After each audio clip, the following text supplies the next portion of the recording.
So the title of this exhibition is Hostile Terrain 94, which is a direct reference to a Border Patrol policy that went into play in the mid-1990s that attempts to use the natural environment as an impediment to movement. And basically, in the mid-90s, the Border Patrol started to funnel people away from San Diego, from San Ysidro, from El Paso, and tried to push migration towards the Sonoran Desert of Arizona, where there wasn't a lot of security, but there was also just huge open, vast landscapes that were very difficult to get across. And the idea was that if people got funneled towards the Arizona desert, and then now, instead of hopping a fence and running into someone's vehicle or walking for a few hours outside of El Paso, that now suddenly they had to walk for 5 or 6 or 10 days, that they would get brutalized by the environment, and then that would injure people, would kill people. Literally, this is language that Border Patrol says that this policy will lead to the death of migrants. But hopefully, if people die in the desert, word of mouth will spread amongst migrant communities that it is too dangerous. You shouldn't try to cross, and people will stop coming. So of course, this policy goes into place in the mid-90s. Arizona used to have maybe less than a couple of dozen migrant deaths a year, if that. That would be a high number for a long time. So now suddenly hundreds of deaths a year in Arizona. And people were now having to walk across this huge landscape. And as numbers started to increase in deaths, people still kept coming. And I think one of the take-home lessons is that people are so desperate to get to where they need to go, whether that's for economic reasons, familial reasons, whether they're fleeing violence, all of these things, climate change now, that there's nothing that whatever people are facing during the migration process is not as bad as what they are running away from. And I've had lots of conversations with folks that say, I can't believe that, I saw these pictures of children in the Arizona desert or migrating with their parents or alone. I couldn't believe that a parent would actually do that. And my response is always, that's not what you should be thinking about. You should be wondering, how bad must it be for me to the best decision I can make for myself, for my family, for my children, is to put them through this horrific process. And so, for many, many years, we've been trying to raise awareness about this policy. And, so this is a map of the Arizona desert. And what we started doing, we had been doing some exhibition work off and on since 2013. And one of the things I really wanted to convey to people was that thousands of individuals have died and disappeared in the Sonoran Desert of Arizona, and yet we don't think about that as a humanitarian crisis. I mean, more people have died crossing the Sonoran Desert than died in 9/11. And yet this is this sort of big hidden secret. It's happening on US soil. But the problem for a lot of folks is these are non-US citizens, these are brown bodies, these are folks who face discrimination in all kinds of ways, including in death. And so I've been just trying to find ways to engage the public with this and really raise awareness about the difficulties and the realities of this. And so this exhibition developed out of an idea that we used to have a big map of red dots that sort of represented migrant death. And I felt like when we tried to install it in the show, it was sort of losing its impact. People just didn't sort of understand it. And so then I thought, okay, what if we printed out toe tags and we took a database of all of those who have died in the Sonoran Desert and we wrote that information out on tags, the manila representing individuals who have been identified and the orange representing those who are unidentified. And it's about 1,400 unidentified individuals. And so I thought, okay, let's build a wall, make a grid, and then we will write out these toe tags and we'll put these in the exact location of where those folks were found. And as we were doing this, my students started to say, this is a really powerful experience to sit down with these individuals, to write out the names of the dead. They were saying it moves me in a different kind of way. It gets me thinking about this in a different kind of way. And so then I thought, well, what if we asked other people to do this? What if we created a kit that we would send people, the vinyl stickers that said, this is Tucson, Nogales, Phoenix is up there. We sent them a grid that had the exact location of where all these individuals were found. And then we just sent them cases of toe tags and asked them to fill these things out and to build these exhibitions. And I really wanted to find something that was sort of democratic and that anybody could be involved, something that was really collaborative, and so that it didn't require us being there. We could just send the kit to some place and folks could put it together, and then they could take ownership of it and feel like they're not just walking into an exhibition space and looking at this thing, but they're responsible for the caretaking of these individuals. And in a lot of ways, I think sitting down and writing out the names of the dead is a way to breathe life into these data points, for even if it's just for a few minutes, so that we can start to remember these individuals and honor them and memorialize them, but also then to force people to confront this reality. And so, over the course of the next 8 months, we're going to be building this up with the help of all of you and the help of folks who come to the toe tag workshops. And eventually this thing will start to build up. We'll start from the bottom. The bottom part really will start to kind of push out, because there just are so many tags. And as you can see here, it's just very, very dense of individuals who have been found. And at the end of the day, too, I would argue that we've got about almost 3,900 individuals on this wall. You could maybe almost double that for the actual number, because so many people died in the desert and disappeared because of environmental conditions. There's big chunks of this map that are blank. So like this space over here that seemingly has nothing on it, this is a federal bombing range, and so humanitarians and others can't get access to it to look for individuals. So there are big kind of empty spots on this map that it's unclear if we'll ever be able to fill them in. But at the end of the day, it just really is important for us to be able to find ways to engage with the public, so people can feel like they can learn through doing. And then I would hope that through doing also that maybe we can build new forms of empathy and new forms of understanding. And so the next time someone says, illegal immigrant or migrant or undocumented migration, someone who didn't know much about it before can come in and say, oh, I know an individual who died in the Arizona desert. I have an understanding of how those things happened.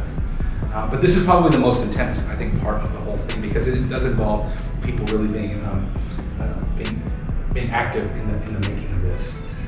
This is probably number 70, number 75 that we've done. Most of the shows that we've done are just this. And so part of the collaboration process is we send them this, and wherever they are, whether it's in Amsterdam or Germany or Chiapas or Grand Rapids, Michigan, they will build this up, and then we've told them it's not just about Arizona, it's not just about Mexico. We want you to find ways to connect this to your local community. And so we encourage people to bring in other artists and collaborators to add pieces to this, to bring in their own artwork, performance, lectures, and that kind of stuff. And so in all these different places that we've had these shows, people have tried to take this and connect it to immigrant issues that are happening in their own communities. So like in Germany, a lot of the German shows were really connecting this to the Mediterranean migration crisis there, also thinking about refugees in World War II. Like folks we had a show in Flint, Michigan, where a big part of that was connecting the sort of structural violence that you see in the Arizona desert with the structural violence that happens around clean water in that area. But it's been great for me. This has been really the most collaborative thing we've ever done. I think a lot of times we talk about collaboration and it feels a little empty, and because it's like I'm doing everything and then we sort of let you in a little bit. And with this, it's really, half the shows I haven't even seen other than the photographs, but it's been really amazing to see all the ways in which people have added to this and tried to find ways to think about it, to build on it, to reproduce, complementary versions of this, or rethink it in general. That's a lot. Any questions about this? I feel like there should be more elected officials who actually help out with this project as well. Yeah, and we tried to do that. We tried to encourage people to invite politicians to come in and fill out toe tags. We've had letter writing campaigns where people will fill some out and then mail them to their representatives. And I think part of this is just really getting people to have to understand that there is a policy. It's called prevention through deterrence. We've been using it since the mid-90s. We're using it right now, and yet nobody ever talks about it. We never, Obama never said it out loud. Trump never said it out loud, although there is one interview where Trump says something like, I've been told we don't need a border wall everywhere because some parts of the border are very hard to get across. And that was like the closest that someone recently had gotten to taking ownership of this. But I think part of the work here is to have that terminology to then ask your politicians, okay, well, what about border security? What about prevention through deterrence? What are you going to do about that? And the response could be, oh, I don't know what that is. And then you can basically be like, well, that you seem to be then quite ignorant about this, or maybe you're being untruthful about this, but whatever it is, you need to go learn more about this, because this is the policy that we use right now, and it is killing people on a daily basis. And now it's extended into Texas, it's extended into New Mexico, and in recent years, it's really, the US and Mexico have created a kind of new version that's now trying to use the entire length of the country of Mexico to slow down Central American migrants. But we can't, I think, critique those politicians if we don't have this language, right, to be able to ask like concrete questions. And I think one of them really is about this policy.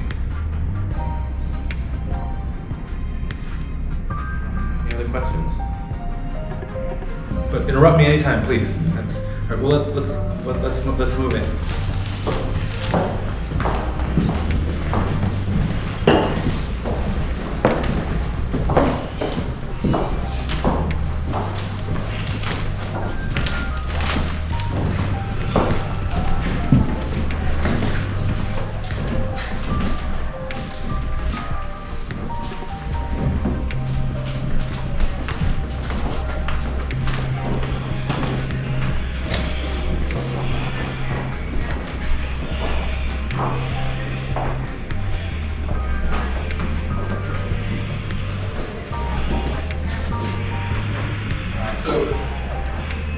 Like I was saying, this is our most ambitious show that we've ever done, and I'm sure that Tom can tell you how much he hated us. Different times we're bringing so many different pieces, and there's a lot of moving parts, and it was just really amazing to see what Tom and Carolyn and everybody else did, Karen, to bring all these things together in such a kind of amazing, coherent, I think visually very, very sort of stunning way, and This exhibition represents all the different things that we've done over the years to try to understand this process of migration. The way this whole thing started was I used to be an archaeologist, and I wanted to see whether or not I could take my archaeological skills that I had been using in Mexico for many, many years and try to understand this process of migration. And that was partly because I've always been sort of morally opposed to accompanying migrants in the desert, being with them on the train tracks, riding on the tops of trains, and partly that's because a lot of journalists have done that, I think, in really problematic ways. They've done some things that I think are quite questionable, sort of ethically. Crossing the desert with a migrant and then coming out and saying, "Oh, now I know what it's all about." And I can say, well, you can be in the desert, you can understand the heat and the extreme environmental conditions, but you're walking through there with a passport. If you get arrested, you're going to go home. You're not going to prison. And so, those experiences describing those experiences as being on par with what migrants experience, I think, is really disingenuous. And really, in reality, a lot of people who have done those things have also been, basically white people doing this as a sort of form of, I think, journalistic or anthropological voyeurism. And so, for me, I want to understand this process without co-opting it, without pretending that it's somehow part of my own experience. And so archaeology really was a way for us to be able to start to do that, because I could study this process of migration without following behind, without putting my friends or people I knew in danger as they were migrating. But then I could start to learn different things about the process through this lens. And so just here, we have an example of migrant water bottles that we collected in Arizona over the years, and it really represents a bunch of different things. In the beginning, when migrants started to cross the desert in the late 90s, they were carrying these big the plain white water jugs, which if you've been out there, you can spot from a mile away because light reflectivity, everything is brown around you, and then suddenly you get this white plastic. So migrants over the years started to cover them up with bandanas. They started to paint them with shoe polish and other coverings, and started to get super, super creative. And then eventually, some enterprising individuals in northern Mexico started to manufacture black plastic water bottles specifically for migrant consumption. And so there's like 9 or 10 different companies that make the black plastic water bottle just for migrants. And some of them we don't have an example here, but one of them is called the Babaquivari Water Company, which is it's a mountain range in southern Arizona that migrants it's the most recognizable mountain range in the region. And it's very easy to navigate if you know what it is and what it looks like. And so there's a water bottle company that actually makes the image on the front of it. But so these are all sort of different examples of that and you can sort of trace this over time. Like 2009, 2010, and then up into more recent times.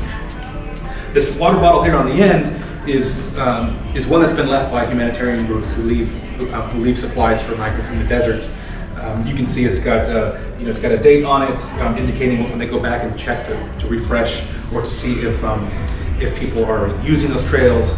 And then someone has written "God bless the Border Patrol" on there, and that really is in reference to the fact that it's long been known that the Border Patrol, when they find these water bottles, they slash them, they step on them, they pour them out, and so in a lot of ways it's like this sort of hidden conflict between these humanitarian groups, the Border Patrol, and migrants as well. But there's lots of footage of, if you go on like YouTube, you can see the Border Patrol stepping on these things and doing other kinds of stuff. But all of these water bottles came from southern Arizona, which is where the bulk of this project began in 2009. Okay, another huge part of this project has always been photography. My collaborator Michael Wells, he was the sort of founding member of this project with me, and was taking pictures from the very, very beginning. And so we've got some amazing photos, landscape photos that he's shot that are represented up on a lot of these walls. This is Chiapas. We'll see some Arizona and central Mexico stuff there in a minute. I myself have also started taking photographs, which are on that wall. We'll talk about in a second. But then also, from the beginning, we started giving migrants disposable film cameras, asking them to photograph their journeys. So this is a shot from Veracruz on top of a train. This is shot by my friend Flaco. And over the years, in the beginning, we really had to get migrant cameras to do this work because nobody had smartphones. And now much of this work, we still do some of the film cameras for different reasons, but a lot of folks are just sending us stuff on WhatsApp, on Facebook as they're taking pictures. And so we've created a repository of digital material that migrants themselves have shot, and some of that, a lot of that's included in this exhibition. What's Yes. the relationship after with the photos of the migrants that are taking photos, getting the photos, working with them, how it's being presented in the exhibition? A lot of these folks, we're in contact with constantly. So I've worked with them for many, many years, especially when we look at the photo books in the other room. Other folks, it's kind of a one-off. I meet them, they send me some photos, and then they lose my number, or they're sort of not interested in continuing the relationship. But we go back, we see a lot of these folks. I saw Flaco in February and in July. A lot of the folks around these walls are people that we've maintained relationships with, and so we go, we show them the pictures, we talk about the book project, we talk about the exhibition work. I should have I could have FaceTimed him in, but he's kind of a character, and it's a little intense sometimes. But I had done that before, where I put him on screen, and he just thinks it's so bizarre that people want to see what he's up to. So it's we really try to maintain that relationship, and then it's also just lots of questions. I'm always asking folks if you were to have an exhibition, what's important, or just in general, what do we need to know, what do I need to see, and so we sort of let a lot of these folks kind of guide our mission. I start off with kind of simple questions, and then through these relationships, things start to develop, and I really just kind of follow their lead, which kind of gets us to the photo wall, which I think in a lot of ways sort of represents that. Different ways in which that we've followed people and tried to take cues from them about what we should be doing. Back to this image, do you think they're primarily Central Americans? They use La Bestia to transport themselves to the U.S.-Mexican border? That's a good question. So La Bestia was a train that ran from southern Mexico all the way up to really to northern Mexico for many, many years. It stopped running through a lot of Mexico maybe about 10 years ago. In the beginning, it was primarily only Central Americans who were riding on top of the train. Once that stopped, or they started to block things off in Oaxaca, in Chiapas, and now people were now they really have to go to Veracruz to catch it. It's a mix of Central Americans. You've got folks coming from a lot of other places, further south, Africa, elsewhere. But you do have Mexicans too who will ride the train just because it's cheap, it's quick to get back and forth. Although Very dangerous. it's very dangerous, and also it's highly taxed by cartels. And so, people have to pay head taxes at different places, and there's a map on the other side that kind of shows that. So even if you're Mexican and riding even if you're Mexican crossing Mexico and you're technically not a migrant at that moment, you still get abused quite a bit by cartels and others. But yeah, La Bestia is really just a kind of horrible, dangerous thing that has injured a lot of people, killed a lot of people. People fall asleep overnight. Yeah, fall off. I mean, the trains derail with folks on top. There's lots of ways that people can get really hurt. Okay, so here, this is a mix of photography that has been shot between 2009 and 2022. Yeah, some of this stuff is more recent. It's a mix of stuff that both Michael Wells and myself have shot. And you can tell in this version, most of the square images are Mike's, and the more horizontal are mine. We've been shooting, between 2009 and 2014. Mike was shooting. We were working primarily in Arizona, as well as northern Mexico, and then we were working a little bit in Peru and in New York. And so Arizona is represented up here. But since about 2015, he and I became very interested in a project on smugglers. We started working with Honduran smugglers who were moving migrants across the length of Mexico, because we were trying to understand how security changes were impacting the migration experience, making it more expensive, making it more dangerous, and forcing a lot of migrants to now increasingly rely on smugglers to get across Mexico, which really had not been the case before. And so we started working on that project and really shooting. So a lot of these images, are from southern Mexico at the time.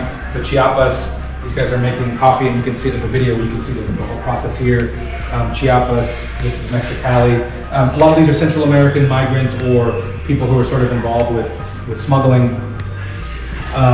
We work a lot with Hondurans, and the book that I'm just finishing up right now, Soldiers and Kings, is really about Honduran smugglers and the experiences they have, how people get involved in the process, how it's connected to bigger kind of border security issues. So this is a shot of this guy right here. So I'll just give you a couple of stories here. This is my friend Chino, who I started working with in 2015. He's a teenage migrant from Honduras, who I got very close with in the summer of 2015, and unfortunately he was murdered at the end of that year by another person that we had been working with. And so the new book is really about, a big part of it is about his life, how he got involved in smuggling, how people try to get out, and it becomes very difficult as it's increasingly connected to the transnational gang. But so that's him. This is his father, and then this is his grave here, actually in Honduras. And he was kind of the person that sort of kicked off my interest in, who are these young men who get involved in this process? Why are people doing it? How much money do they make? What types of violence are they involved with? How are they experiencing violence? And so we've been doing that, which we're just wrapping that project up now. And then another big part of that project has really just been trying to understand the Central American experience. I feel like, much of the work has focused on Mexican migration in recent years, and we've been really trying to understand the diversity of the Central American experience, including that of Afro-Hondurans, so Garifuna communities from Honduras, which we've been working with quite a bit. So these are folks that we've met on the migrant trail. These are guys that I worked with that were from Honduras, that I worked with in Mexico, who were sort of migrating back and forth. These are shots from southern Mexico. But yeah, a lot of this is from Chiapas and taken right in the moment when border security really starts to ramp up in Mexico. We also, in the first book that Mike and I did, it really focused on what happens in the Arizona desert to migrants. And one of the big stories was about a 31-year-old mother of three named Maricela Zagutuya, who died in 2012, and whose body we found, myself and some students, in the desert and I ended up connecting with her family in New York, her family in Ecuador. They had lots of questions about what had happened to her. I had lots of questions about why she was there. And so we ended up working with her family quite a bit, and I wrote a lot about that story. And this is one of her children in Ecuador, standing in front of her grave, probably around 2012, 2013. But really trying to, this is there's a lot of people coming from a lot of different places who are involved in this process. And of course, there's just lots of different ways to visualize it. Okay, I can answer any specific questions about any of these photos if anyone has that, or we can. One similarity I noticed was that most of them have like English-speaking shirts and like Statue of Liberty. Yeah. You have known brands, Tommy Hilfiger. Yeah. Oh yeah. And some of the shirts I think are pretty ironic. Right, like he's wearing a shirt that says "The future belongs to those who dream," and you'll see that, and there's stuff that Tom and Carolyn pulled for some of the clothing stuff that speaks to this kind of Americanness, and of course the Statue of Liberty shirt, which is currently on display in the American History Museum, Smithsonian, which was a huge. When we began this project and started collecting these materials, everyone just kept saying, "Oh, it's garbage. You guys are collecting this rubbish, and these aren't artifacts. This isn't worthy of any. These aren't things that are very important." And when the Smithsonian decided to accession, about 100 and something objects, it ended up being, for me, like this, probably my proudest moment ever, because it just felt like finally we could put these things that have been so marginalized, ignored, into conversations with a greater discussion about American immigration history, and much to the chagrin of the people who don't want to see this recognized as an important part of our shared history. But it's a lot of stuff. It's a lot of different perspectives, and I have a lot of different kind of emotions around all of this work. But working with these folks, as you'll see, a lot of people really said to us, we want to be seen, we want to be visible. Much of the photography is, people looking right at the camera posing because they really were like, this is how I want to be represented. And that's been really important for us, is trying to respect those wishes. And at the same time, there's also, a lot of kind of anonymous photography. I think I've become an expert in like shooting images. We don't crop images, so everything that we shoot, nothing here is cropped. So when you see someone with their heads out of frame or something else, they're not really identifiable. That's all kind of done on purpose to protect particular individuals and their identities, especially a lot of the smugglers that we work with. Okay. So, Jason, can you talk a little bit about the murals, like why certain images are here? So, for example, like that jungle kind of. Yeah, I think what Mike really wanted to do was kind of begin with like, so Chiapas, this is like if you're starting your journey from Honduras, this is like one of the first things you're going to see is, you're going to be in the jungle for days and days, just trying to get to, these cities along the train tracks. This shot here is actually taken in Honduras, and so my friend Chino, this is his grave here. If you stand at his grave and you look out, this is what you see. Is this mountain and the village below, and you can see the sort of cemetery below that. And I've spent a lot of time sitting on this grave, looking at this hill, and just trying to imagine. I think it's a really beautiful landscape, but it's also one that offers very little hope for people who are there. And and it's just like it's this place that people call home that won't accept them, that they can't stay in. And I just for me it's a really it's something that I think about quite a bit. As none of these folks really wanted to leave home, and Chino and all the interviews that we did with him, he really kept trying to go back, and there just wasn't anything there for him, and it was more dangerous for him there than it was in Mexico or elsewhere. But I also think kind of at the end of the day, like when I do go to see him, he's in a beautiful place. I mean, at least I think about that. And he's very next to, you know, a lot of siblings who also didn't make it out of their, unfortunately, out of their 20s.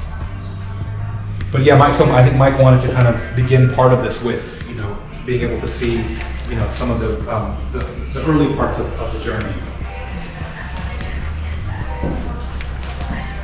And then here, I guess maybe we'll start with this map.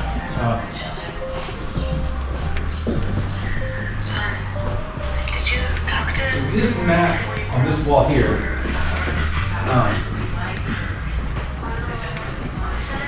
this is from a migrant shelter in the state of Tabasco, in a place called Tenosique. And so this is on a wall of a big migrant shelter that someone's painted, and it's just really showing migrants what they should expect, right? So you start down here in Guatemala, and actually, so this is where, here's Tenosique here, here's Palenque, which is where a lot of those things are shot, Pacalna.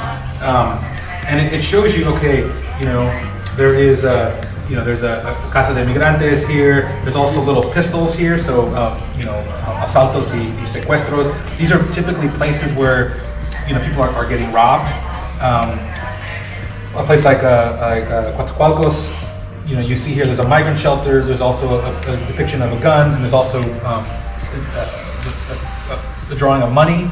So in these places, migrants are charged about $100 per person just to cross through. It's gotten more and more expensive, and they're increasingly putting in, as more cartels come in and find ways to squeeze migrants, people are getting more and more taxed.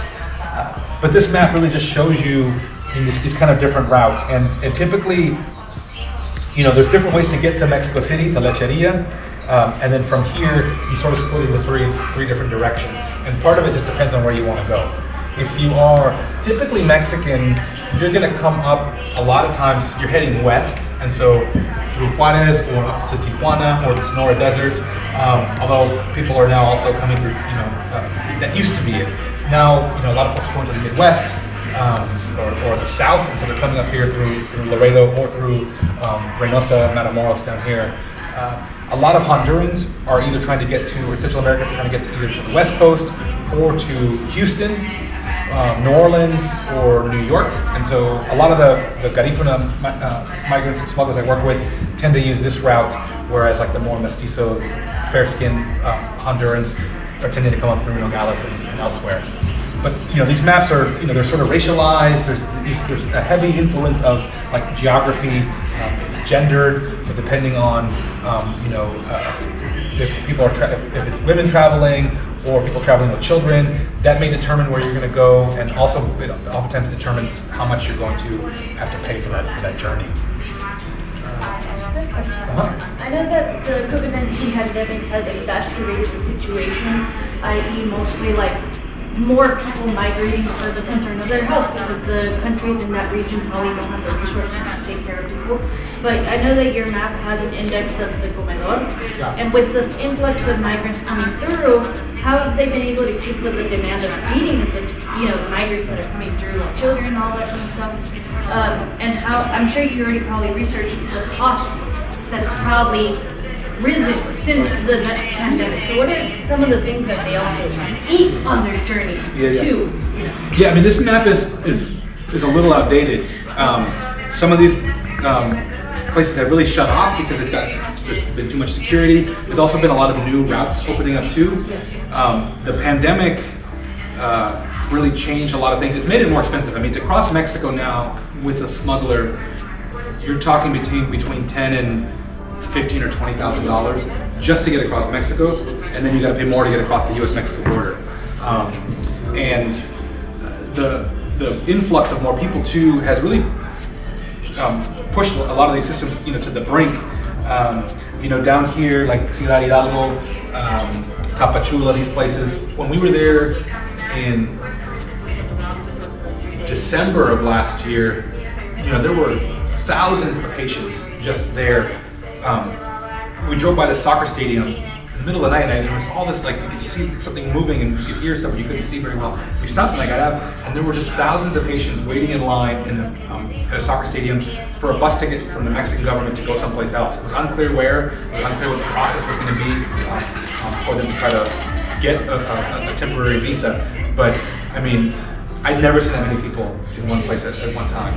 And I think that, Tijuana is another example of, we've got these refugee camps there now that have risen up. And there's been a lot of folks who are starting these kind of, mom and pop migrant shelters, just trying to find different ways to help folks. But yeah, it's really, it's a real mess right now. And I think the pandemic, because people weren't leaving their houses and there weren't as many researchers working on this issue, a lot of stuff happened that we didn't get to see because we just didn't have access. And so I think it's only now that we're starting to kind of figure out, what happened in the last couple of years, and then getting a better sense of what's happening at this current moment. Okay. Maybe we'll just work through this way.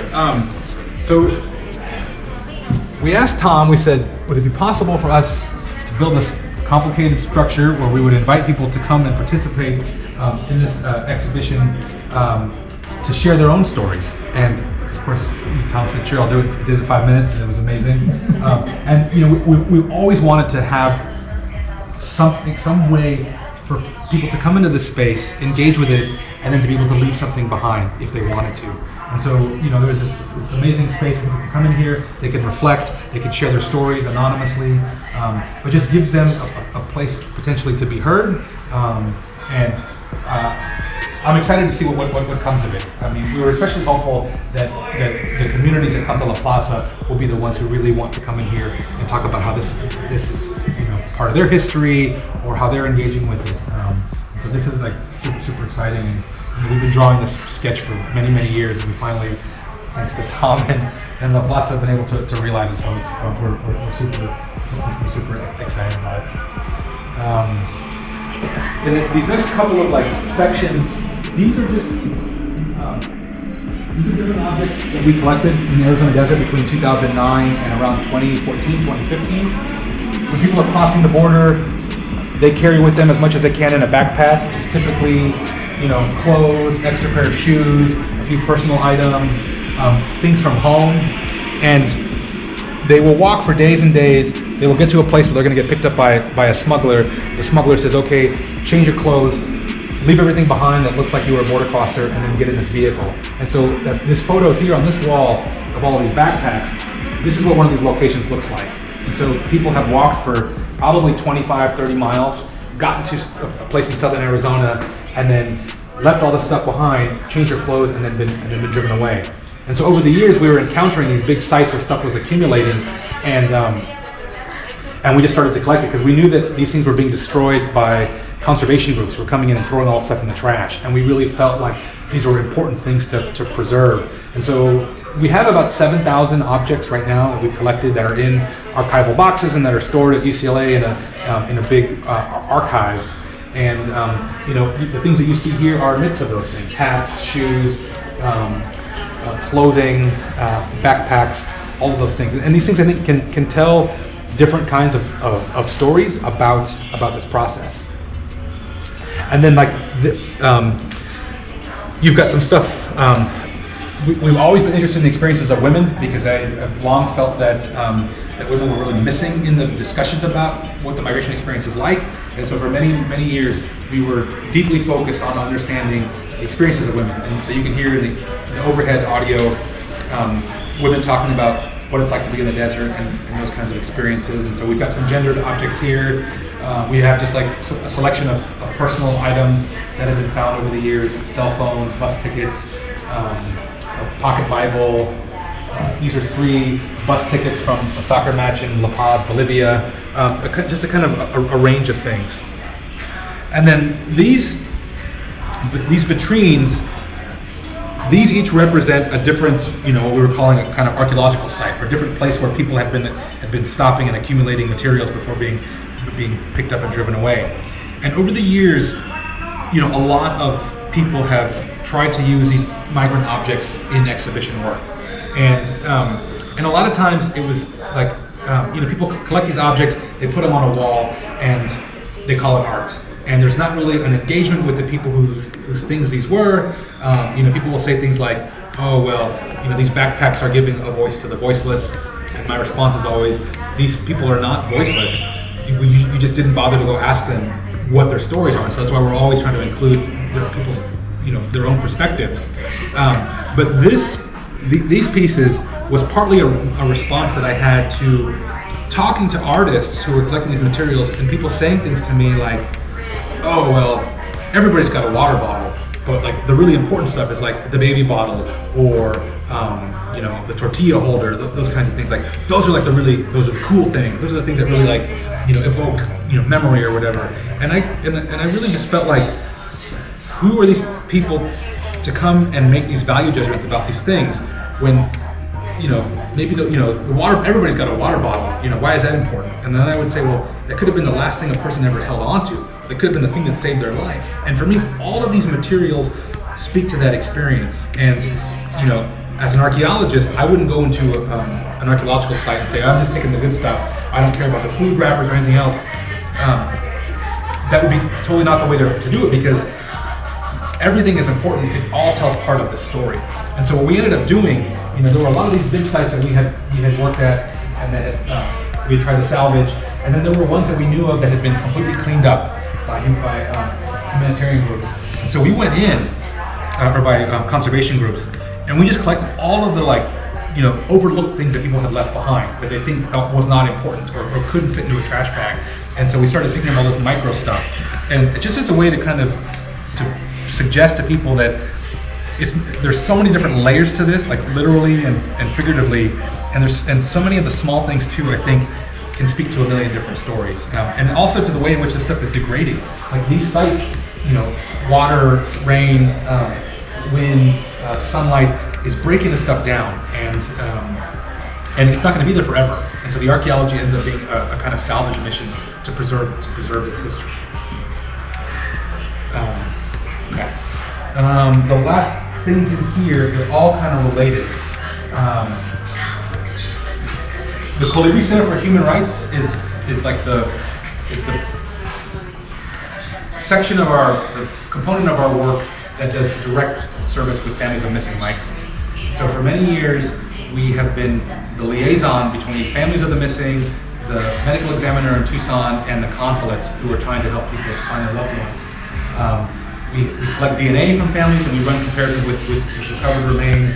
We work to compare missing persons cases with forensic cases. We've been doing this for a long time, and we've also been involved in collecting people's stories and narratives. And so you'll see here in this screen, these are excerpts from a recent podcast we've been developing about families of the missing, as well as videos that families have shot about their missing loved ones as part of a campaign we did a couple of years ago. And so there's that, which you can listen to. Lately, I've been really trying to raise awareness about the missing. And so this is just a small sample of missing persons flyers that Colibri helps people distribute as folks are looking for their loved ones. And one of the big things that I want to drive home to people is the fact that some of these folks go missing in the desert or elsewhere. They may never be found, partly because there's people disappear out there. The federal government is not helping. We're a tiny nonprofit who's trying to do this work. But then also there's sometimes that a body is recovered 15, 20 years later, and eventually if we're able to raise enough money and to do enough work to run that sample and compare it, then some of these cases can be closed. But a lot of these families are just kind of stuck in limbo for years and years and years, waiting to hear what has happened to their loved ones. And so this wall is just an example of some of these open cases, and it's intended to be paired with the materials that are in this case, which for me, I mean, this work is difficult. I mean, in a lot of ways, it's emotionally really challenging, and it's hard sometimes to get up in the morning and go, okay, we're going to keep doing this. And I think about this kid Jose Takuri a lot. I would say every day, especially when I need to be motivated to be positive and to feel like we should still keep going. So I told the story about Maricela, who who died in 2012 and who we found and ended up connecting with her family. A year later, after Maricela died, I got a call from the family saying, we have a cousin that's gone missing. This 15-year-old kid named Jose Takuri from Ecuador. And so I got involved with his family, trying to figure out where he was last seen. We talked to the Border Patrol. We went out in the desert many times to try to find him. And I wrote about him quite a bit in our first book, The Land of Open Graves. These are some of Jose's things that his family in Ecuador gave me when I went to visit them. And his family was all in New York. His parents, he was trying to get to New York, so we had a New York Knicks hat, his New York sweatshirt, which you can see photos of him wearing. This is a pillow that his girlfriend gave him for his birthday right before he left, and it's got a message that she's written for him. And then there's a missing persons flyer that gives you some of the information about what had happened to him. And then there's a copy of our first book, The Land of Open Graves, that's just opened up to an excerpt from an interview we did with his father, where he just sort of talks about why his son was in the desert and sort of what happened. But I'm always trying to to honor Jose and his family. And he had a daughter that was born 3 months after he disappeared. And so I just think about him a lot. I think about his parents a lot. And he is, in many ways, I tell myself, we get up every day to do this work. We do, especially the work with families of the missing. And he's been missing now for almost 10 years. And I tell myself, well, if we can't find Jose, at least we have his memory to kind of push us forward to find other people. And so I think that in a lot of ways, I try to honor his memory, sort of through that. But this is probably for me the most sort of emotionally charged and hard thing for me to kind of think about, but also probably one of the most important.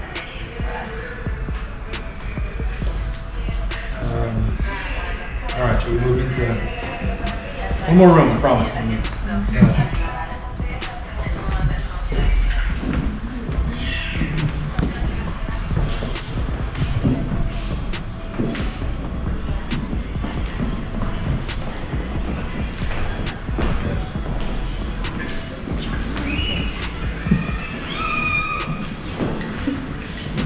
So when we move into this room, I sort of think about it. I love this space because it feels really immersive.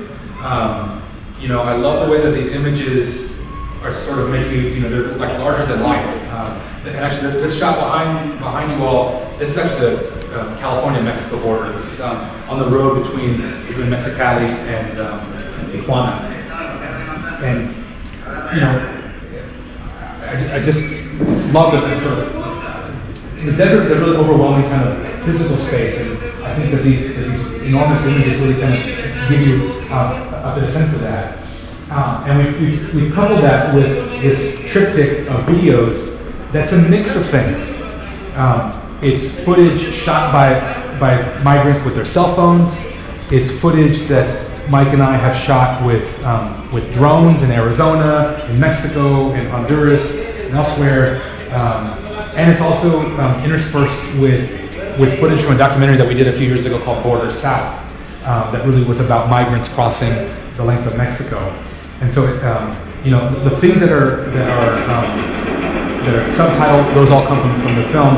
The ones that kind of have this look to them, these are all just shot with folks on cell phones. And this is intended to just give you, kind of different perspectives. Here, people are crossing the Rio Suchiate in southern Mexico, Guatemala. This is a shot from the Sonoran Desert of Arizona, and then this is somewhere in northern Mexico on a train. And these videos just kind of come and go, and they're intended to give you sort of sometimes quiet moments of reflection, sometimes sort of more chaotic of people on the move, and then other times, there are excerpts from conversations that people are having, in route. And I think, we really wanted to kind of show the diversity of experience that migrants have. I mean, obviously it's a difficult thing to do, and people are also, they're living their lives. They're trying to be themselves. They're funny. They're telling stories. They're, I always people are always surprised, when they read stuff that we've written, or I talk about the humor in this. And I said, like, people on the migrant trail are some of the funniest people I've ever met because they have to maintain this positivity in order to survive these kind of harrowing things. And I think one of my favorite parts of this is that you're getting these different perspectives of it, and then you get also, there's a story in here where a guy talks about finding a dog on the migrant trail because it was just a funny moment. But this is intended to kind of allow you to sort of zoom in and out of this experience. And of course, us always trying to, I would so much rather see videos shot by someone who's actually on the train themselves than like something that I would have shot with a GoPro or whatever. And so this is like, as close as you're going to potentially get to that experience from those people's perspectives. And also just a lot of downtime. This is just a guy in southern Chiapas making some arts and crafts. He's going to try to sell on the street. A lot of Honduran migrants that he had met.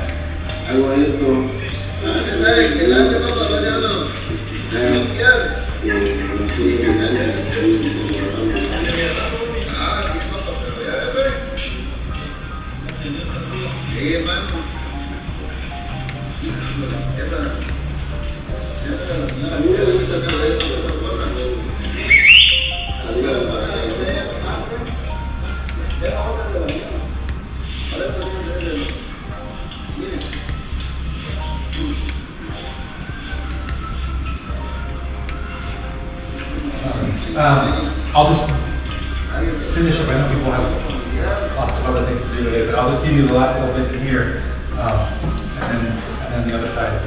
But then this is probably about 19 minutes, I think, as it cycles through.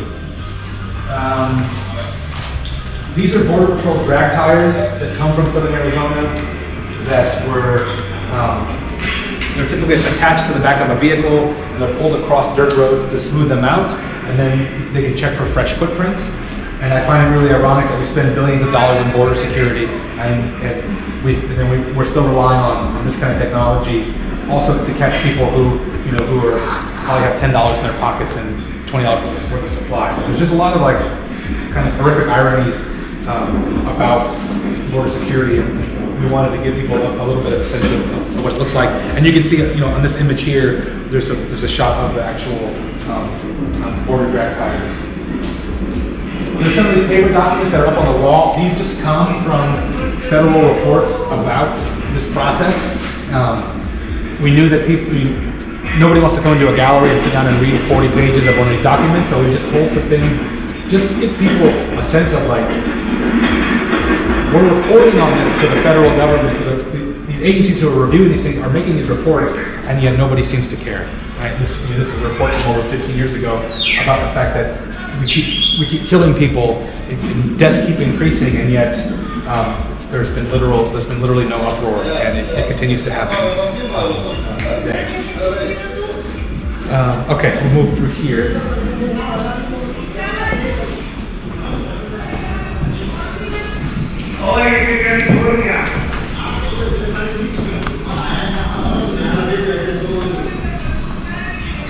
And then in here we've just got more images from Arizona. I talked about the Bob Keever mountain range. That's that mountain range on the wall right there. We've got some additional. These are some of the original Border Patrol policies that laid out Through Deterrence. What's up on that wall. And so people can kind of come in here and read a little bit about that stuff. We've asked the question about what are the things that you would bring on a journey. These books, over the years, Mike took thousands of images of things that people had left in the desert. And so, these photo books are just intended for people to kind of flip through and just to sort of see the diversity of things that have been left behind. A lot of these things are now in our collection, but visitors are encouraged to come in and look at this stuff. We've also encouraged them, to write their own messages if they want. And so that's both encouraged here and can be placed here, but also, we've got tags for the HT94 exhibition that people can come in and fill out and put in, and those things will eventually be put up on the wall. I've also brought brochures, which we're going to leave there as well. And as Jason was mentioning, so you see these photographs that are from Michael Wells, who's basically documenting what people are bringing with them. And so we had a conversation with Armando on how we can do an interactive. And so that's why these toe tags are here. We worked with him and created this prompt in order to ask people questions about what they would bring with them. And Armando actually brought up, if you want to talk a little bit about it. Yeah, it basically talks about the idea, like we saw physical objects, but what about non-physical objects like dreams, memories, traditions? What are you bringing to our journey? Because sometimes we can't carry the physical, but we can carry a lot of the non-physical. So dreams, hope, esperanza, stuff like that. So we're asking participants to kind of write those down and share them with us, so that we can see the physical and the non-physical as you travel from one place to another. What is it that you're taking? What is it that you're saving? What is it that you get to grow off of? Because hopes and dreams you can grow, but your physical objects bring back memories, but actual hope, dreams, traditions continue on from that point. So that's. I think it's cool because it really does complement what's happening downstairs, right? And so people sort of walk into the gallery and thinking about like, oh well, what would I have brought? But in the 1920s versus like what would I bring right now? Right. So I think that's super cool. And keeping that in mind too, we also thought about what Jason and Michael and the Movie Center and Austin have been working on. And the toe tag wall there, the workshop that we did is up to 2021. So the list here for 2022, that's up until July, right? So we're working with them actively in order to update that list. Because obviously the unfortunate sad part about it, and Jason can talk about it a little bit further for the last 15 years, is that people continue to cross and more people continue to be found and more people continue to look for their loved ones. So that list continues to grow, and many of you participated in our workshop and saw that, unfortunately people were shot, people were dehydrated, were electrocuted, all kinds of things, right? So that list will also go on there as well, and we're looking into also doing a sign-up sheet because visitor service did bring up to us that a lot of people are interested in doing workshops and study groups and things like that. So that we can work with Jason and Michael and Austin to bring them back to create that. But also, we could talk about the website. Why is it there? Yeah, and so if people want to come in and learn more about what we do, there's an interactive here where you can read about what Colibri does. If people want to make a donation, they can do that, and then they can also kind of explore other content of our work. So other exhibitions that are happening, other public events that we sort of have going. We're really active. We're constantly doing different kinds of public events, and so we're hoping that this exhibition gets people sort of excited about it in general. And also, we've only been in Los Angeles for 3 years, and so we moved here. We'd been in Michigan for about 10. Moved here, pandemic happens, and everything sort of got shut down. And so we really have been kind of slow to engage with the Southern California community, which we're just now starting to really pick up steam with. And I will say too that we will have a booth at the Hollywood Forever Cemetery for Dia de los Muertos at the end of October, and we're hoping to bring those folks from there here as well, and people who want to learn more about it and engage with it. And it's also, if anyone's interested in coming after that, we're going to build a toe tag wall there. So we're always looking for any assistance if folks are interested. Jason probably going to bring it up again, but we also put the website there because we want people to donate, because we know that people are coming through, they're talking to visitor service, we can hear about them as well. And so Karen found out from her lab how much it costs to actually do a DNA test. So an individual DNA test for one person, basically the family and the body that they found to identify it, costs $2,000. Now if you're doing it in a bulk of people, it's about $750 each one, but basically it's $2,000 for each person. And how many were you able to identify last year? To date, it's about 260 individuals. I think last year was maybe 30. One of the things, it's a very slow process. $2,000, that's like if everything happens perfectly. If someone is found really quickly, if if we think that we know who they are and we can do a quick DNA comparison, we can go to the family, that can all happen in a relatively short amount of time. But often what happens is we get a missing persons report, and then there's nothing matching that. And then an individual is found a year later, but they're in a state of condition that, that they're completely skeletonized. And so now we have to collect a DNA sample. A DNA sample can be hundreds, if not thousands of dollars for that. But then we also have to go to the families and collect DNA, which can require us, traveling in the U.S., traveling abroad, collecting that DNA, running those samples. So it can be, like $2,000. That's like everything is worked out as quick as it could, and it was like under a month. But we just closed a case that was almost 20 years old, and so sometimes some of the money just goes to case management, keeping that thing open for 15, 20 years. But it's I think in a perfect world we would run all these samples now, we would collect all the DNA we could now, but we end up having to do these things super piecemeal. And we just went to Mexico in the summer to do a round of DNA collection, and that was the first time we really sampled in Mexico in like 9 years. Probably because of the pandemic, and probably because of lack of funding. And so, when I took over Colibri, the decision was made that we were going to try to speed up these things as much as possible, even if it meant cutting other stuff out. So we closed our offices, our physical offices in Arizona. We moved into the medical examiner's office. We moved into the Mexican consulate, trying to, this is called cost-saving measures. But really just trying to, to help families as quickly as we possibly can. And yeah, we hope that folks will come in here and learn about this stuff and want to be, inspired to try to help us out. And so maybe the last thing I want to show you here is, is that, like I said, we've been trying to give people different perspectives about migration, and like I said, migrants have taken a lot of photos over the years of their experiences, and so we're always trying to find ways to sort of show that.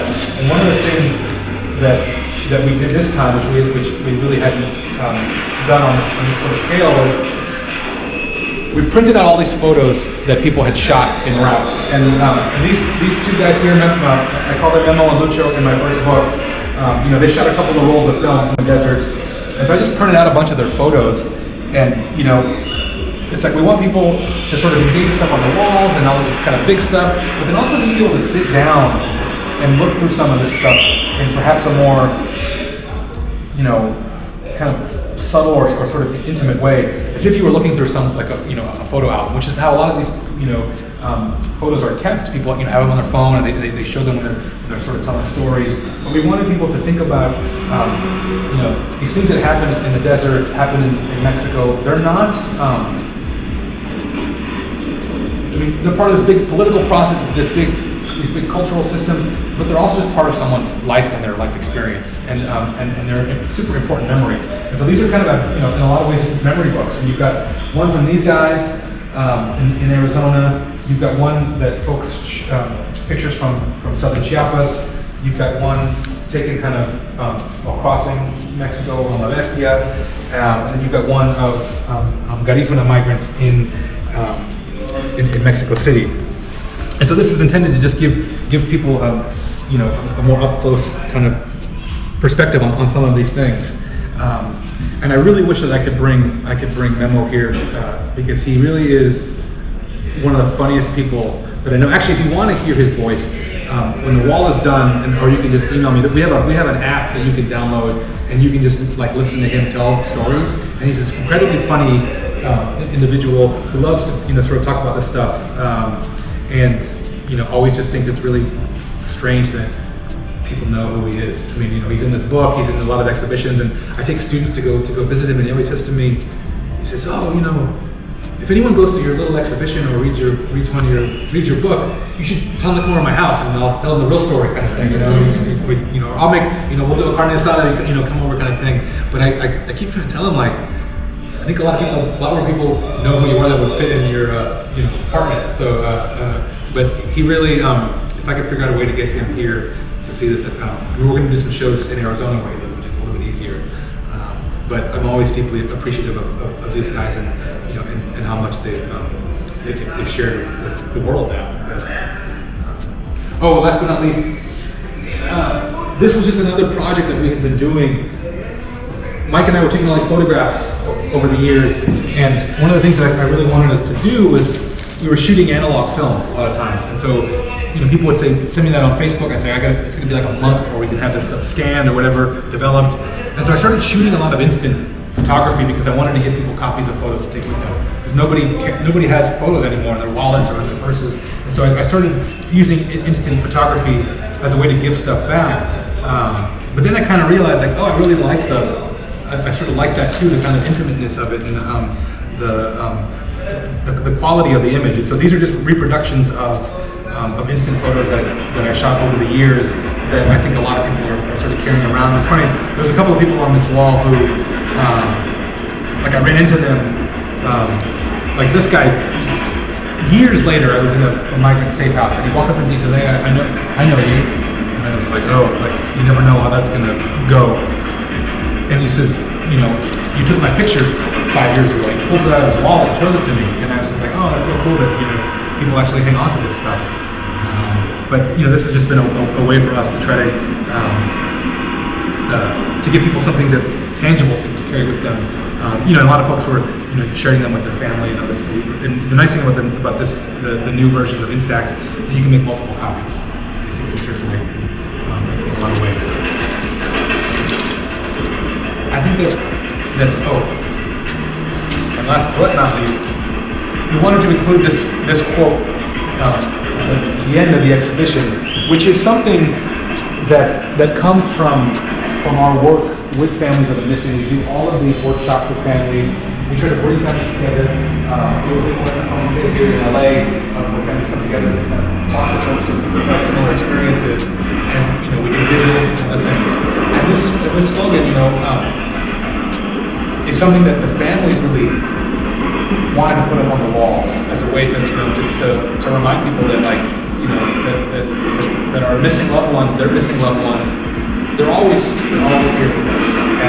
And I think it's such an important message that we will always keep people. And I think that's we all at Librarian and the UMP. That's just a huge part of our mission, is that we will always keep looking, we will always keep hoping. And we will always just keep trying to raise awareness about it until we no longer have a job. So I'm not sure that'll happen in my lifetime, but it is something to aspire to. Thank you all. Thank you, Tom, for making it open. Thanks to Plaza for such a humbling experience for us to be here. We're super excited and looking forward to so many more months of programming and events and all the different ways in which we can engage with all of you and with your public. Thank you. Can I ask a question? Sure. So, since the exhibits and the whole project's been all around the world, can you tell us a little bit of all the different, like, positive, like the range of reactions that you've had to this show, and maybe how do you stay committed to the mission of the project given all the reactions? I would say that it's been overwhelmingly positive. We've had very few. The few negative things were mostly like sort of xenophobic kinds of things. People, I think there was a show in Germany that they had put the toe tag wall outside, and someone had come and torn it down. And people have been asking us, like, should we have security for these outdoor things? And we just said no. If people want to come and destroy this thing, that's important too, for us to then begin a conversation about what that reaction is. But we haven't had a lot of that. I would say that it was like, I couldn't think of a negative response that we really had. We did have one thing. We had a show at the Architecture Museum at UC Santa Barbara, and we had a wall. We had put up a bunch of migrant clothes, and without our knowing, someone there put up a sort of a trigger warning sign in front of this exhibition that said, beware, you may, there's clothes on this wall that may have come off of a dead person, something along those lines. And I had no idea until I saw somebody on Instagram and be like, what the hell is this? And I was like, of course, like, we would never do that. Like, the things that we would never cut something off of a dead body from God for so many reasons. Nor would we ever think that was something that we would put on display. And so we had to, like, open up lines of communication with the person, people who were upset. It was like student groups who, I think in a lot of the times that those things have happened, I think is when there's been not good communication between different groups, and we've really highly encouraged our hosting partners to say, look, if you're doing a show and we're not there, your first thing that you need to do if you're going to have it in your exhibition space, especially if it's like an art museum that's not connected to Latinx communities, is to say you need to reach out to folks in your community who are connected to this issue to see about collaborating with them. Because the last thing that you want to do is put this thing up and then people come in and say, well, this is part of our community and part of our story, and yet we've been completely cut out from that. So we had a couple of hosting partners who learned a really hard lesson, and we had to learn a lesson too, in that we needed to be more assertive about, look, step one is you need to find your constituents. You need to make sure that everybody is on board with this, because this is not an art project, right? It can't just be dropped in without having some heavy local context. But that's been kind of the only thing. I mean, everything else. I mean, like the Mexico City show was amazing, and people were really deeply connected and engaged. But even in places where we've done it where like super kind of white spaces where this is like a totally foreign thing, that's been great too, because those folks are like learning about this for the first time, and so it's been they're utterly shocked by this thing that I think for a lot of folks is very common knowledge, but it's been really good for us to to have those shows in places that historically don't have these conversations. Yeah, that's a constant worry. It's like, how do we make sure that every show, how are we going to do right by these folks? How are we going to do right by the communities of which we're trying to reach out to? It's been a good learning experience for me. Very humbling. So if anything, feel free to send us the emails. We'll forward it over to Jason or to Michael or Austin as well, or Perla, especially because we have a lot of our visitor service staff here, and they do have a lot of questions as well. So Jason will be coming through a lot of times. So yeah, great. Yeah, definitely. So yeah, thank you, Jason. Thank you. Appreciate it. Yeah.